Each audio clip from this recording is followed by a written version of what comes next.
Bismillah, alhamdulillah, salatu wassalam ala rasulillah wa ala alihi wa sahbihi wa ala.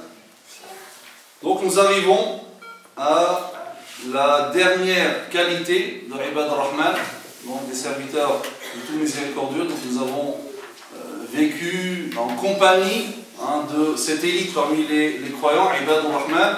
Donc on a dit pour connaître leurs qualités, pour s'imprégner de ces qualités, et pour connaître, ou bien pour faire partie de ces Ibad ar-Rahman, donc il faut connaître leurs qualités et nous mesurer par rapport à cette qualité, où nous en sommes par rapport à ces qualités, donc pour essayer de s'en imprégner. Donc il reste une seule qualité, c'est lorsqu'Allah Azza wa Jalla dit وَالَّذِينَ يَقُولُونَ رَبَّنَا هَبْ لَنَا مِنْ أَزْوَاجِنَا وَذُرِّيَّاتِنَا قُرَّةَ أَعْيُنٍ وَاجْعَلْنَا لِلْمُتَّقِينَ إِمَامًا, et qui disent Seigneur, donne-nous en nos épouses et nos descendants la joie des yeux et fais de nous un guide pour les pieux. Alors que veut dire, en quoi consiste cette qualité? Donc c'est-à-dire c'est des gens qui implorent Allah Azza wa Jalla et ils l'invoquent et ils lui demandent de leur donner donc, ou de faire de leurs épouses et de leurs enfants une source de joie pour les yeux et d'apaisement pour le cœur. En réalité, cette qualité est très importante parce que là, il s'agit de dua. Et en réalité, l'invocation, le contenu de dua, de l'imploration, en dit énormément sur l'orientation de l'être humain. C'est-à-dire que celui dont l'objectif est ici-bas, ça va se refléter dans ses doigts. Tous les doigts, c'est Wallah, accorde-moi une grande maison, ça se voit. Et celui qui est lié à l'au-delà, ça va se voir, ça va se refléter également dans ses invocations. Donc, doua, l'imploration, détermine l'orientation et reflète l'orientation de la personne.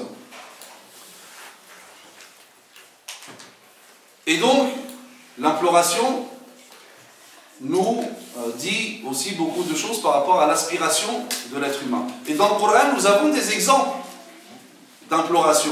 Par exemple, lorsque nous lisons concernant ce qu'Allah Azza wa Jalla a appelé Ar-Rasikhuna fil ilm, ceux qui sont bien ancrés dans le savoir, qu'Allah Azza wa Jalla cite dans Sourate Ali Imran.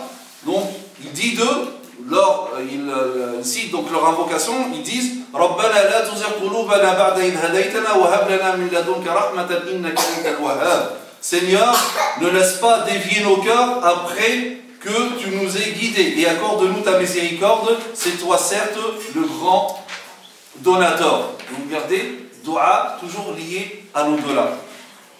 Nous trouvons aussi à la fin de Sourate Ali Imran, Allah Azza wa Jalla nous parle d'une catégorie qu'il appelle les doués d'intelligence, ulul albab.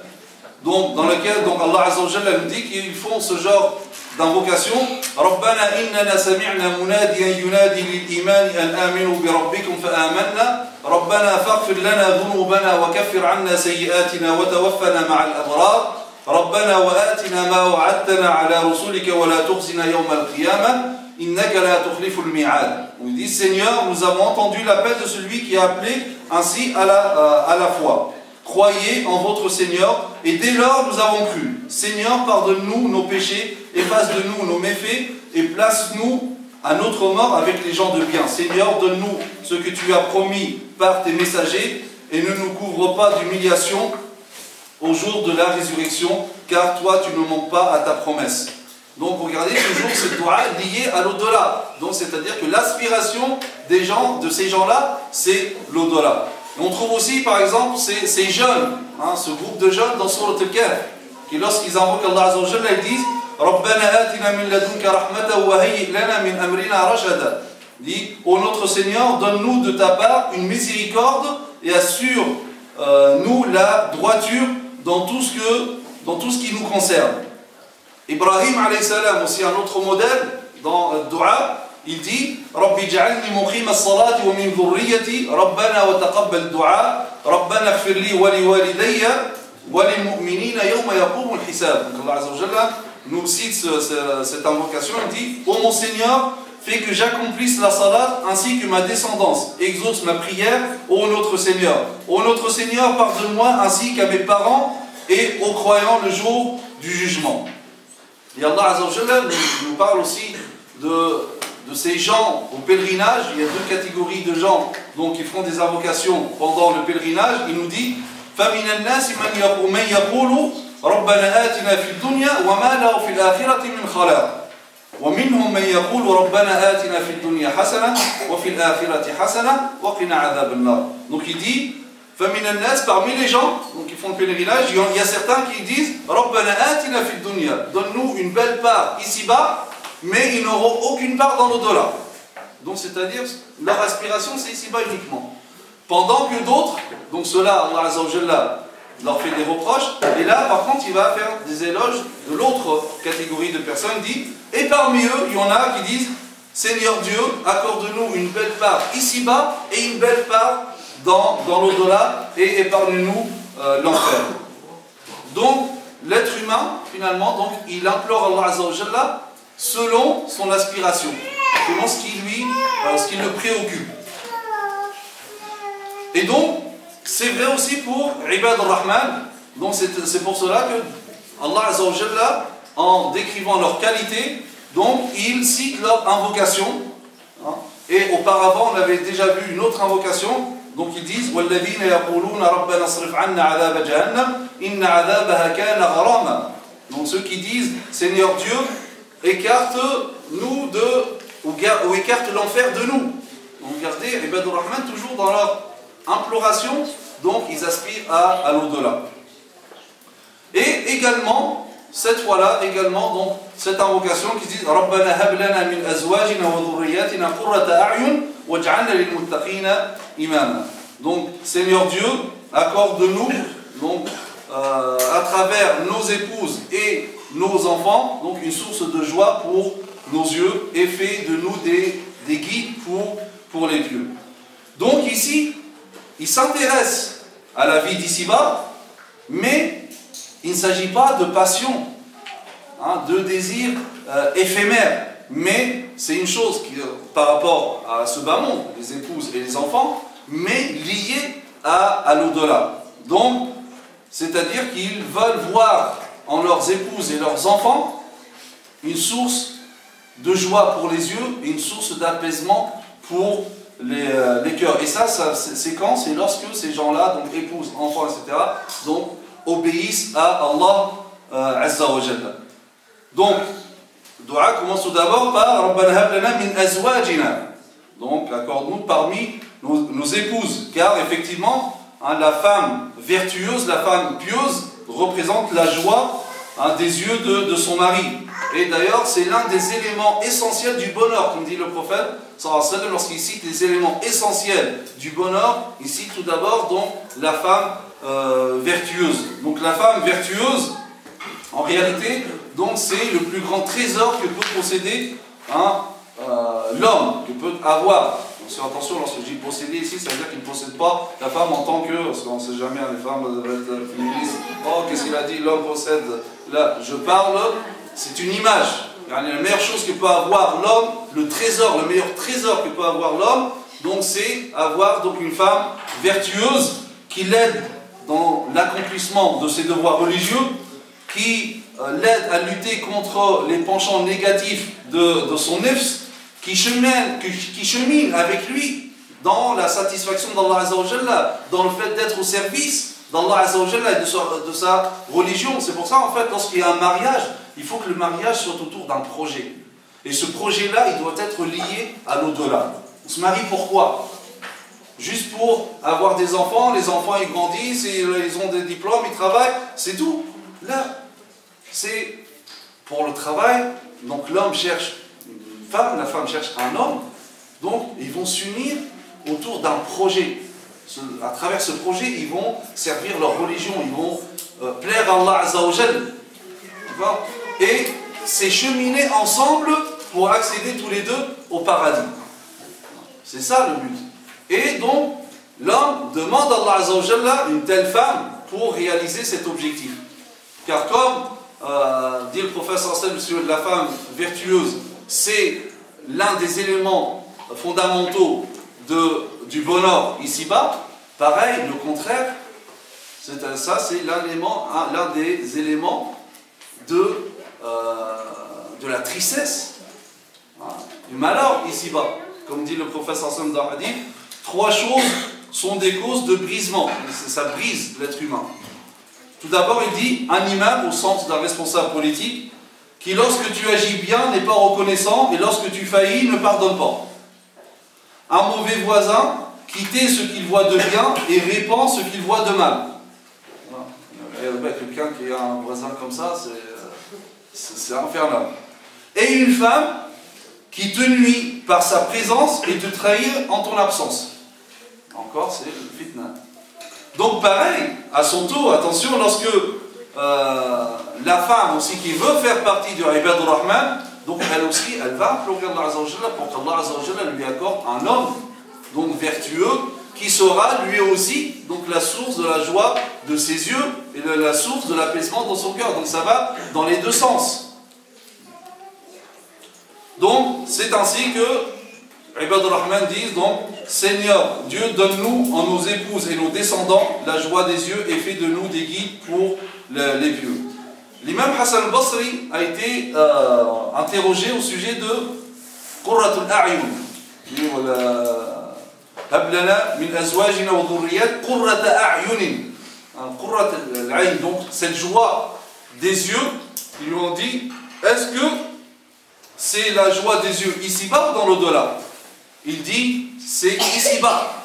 Donc on parle d'ici-bas. Ikrima, le grand tabi'i, dans son tafsir de Qurrat, il commente, donc il explique Qurrat al-A'yun, il dit, ils ne veulent pas par là ni prestige ni gloire, mais ils veulent qu'ils soient obéissants à Allah Azza wa Jalla.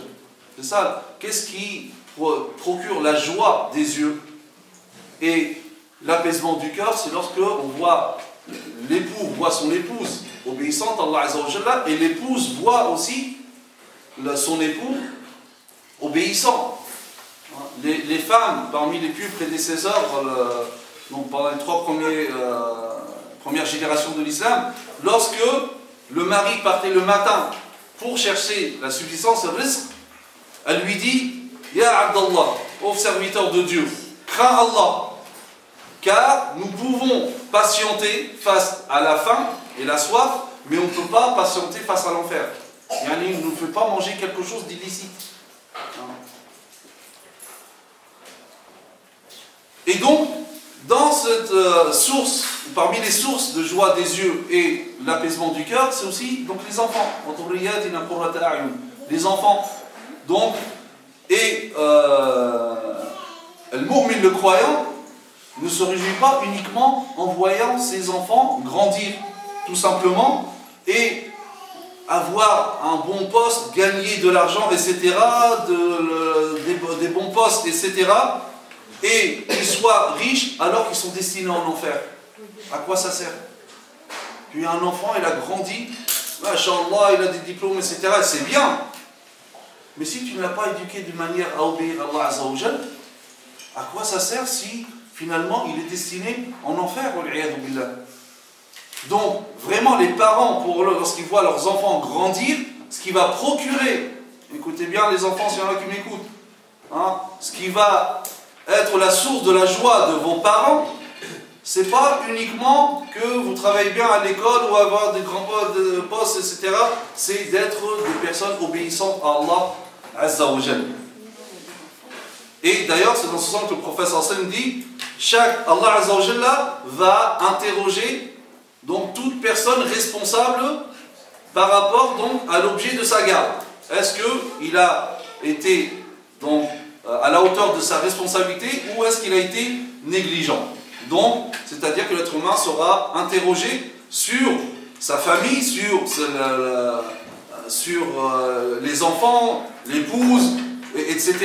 Vice versa pour l'épouse également. Donc, qu'est-ce que vous avez fait pour votre famille? Est-ce que vous avez tout fait pour épargner l'enfer à votre famille, comme nous dit Allah Azza wa Jalla, Ya ayyuhalladhina amanu qu anfusakum wa ahlikum nara wa waquduha an-nas wal hijara. Oh, vous qui avez cru, épargnez à vous-même et à votre famille l'enfer. dont le combustible est les pierres, les jantes et les pierres.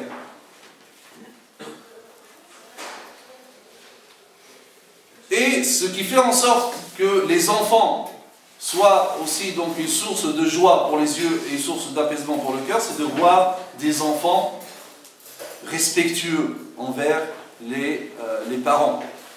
Car parmi les choses les plus dures pour les parents et qui altèrent toute une vie, c'est de voir des enfants qui ne respectent pas les parents, qui sont ingrats vis-à-vis des parents. Les parents donc se sont fatigués pour lui, pour l'éduquer, ils se sont privés pour lui, etc. Et à la fin, donc l'ingratitude, donc c'est cet enfant-là qui va, au lieu d'être reconnaissant vis-à-vis de ses parents, il va agir avec ingratitude et il va même être dur dans son comportement, dans les rapports avec ses parents, dans les paroles, alors qu'Allah Azza wa Jalla interdit même de dire ouf, ouf. يعني الله عز وجل dit ولا تقل لهما أف ولا تنهرهما وقل لهما قولا معروفا واخفض لهما جناح الذل من الرحمة وقل رب ارحمهما كما ربياني صغيرا. Alors Allah Azza wa Jalla dit alors ne leur dis point ouf. Ouf, ouf c'est quoi ouf? Ouf c'est de l'air, c'est même pas un mot. Même ça c'est interdit vis-à-vis des parents. Ouf, c'est juste de l'air qui sort de la bouche. Alors que dire d'autres expressions, vas-y, laisse-moi, etc. Comme beaucoup de jeunes qui font. Et ça, c'est pas méchant. C'est pire que ça. Pas méchant, oui, c'est très méchant. Juste une expression pour dire que il y a pire que ça. Donc Allah Azza wa Jalla dit, alors ne leur dis point ouf et ne les brusque pas, mais adresse-leur des paroles respectueuses. Et par miséricorde, abaisse pour eux l'aile de l'humilité. Mais sois doux avec tes parents. Et dis, donc tu implores pour tes parents, ô mon Seigneur, fais-leur à tous deux miséricorde, comme ils m'ont élevé tout petit. Donc, après que Ibad al-Rahman demande donc d'avoir en leurs épouses et leurs enfants une source de joie pour les yeux, il demande aussi et fait en sorte que nous soyons des guides pour les pieux. Là encore, c'est très important. Bien sûr, ici, il parle de guide par rapport à la religion, et non pas au niveau politique. Donc, c'est une aspiration noble et toujours liée dans l'au-delà. C'est-à-dire qu'ils veulent avoir une place ici-bas dans le service d'Allah Azza wa Jalla, dans la religion. Je veux avoir une mission. C'est quoi ma responsabilité?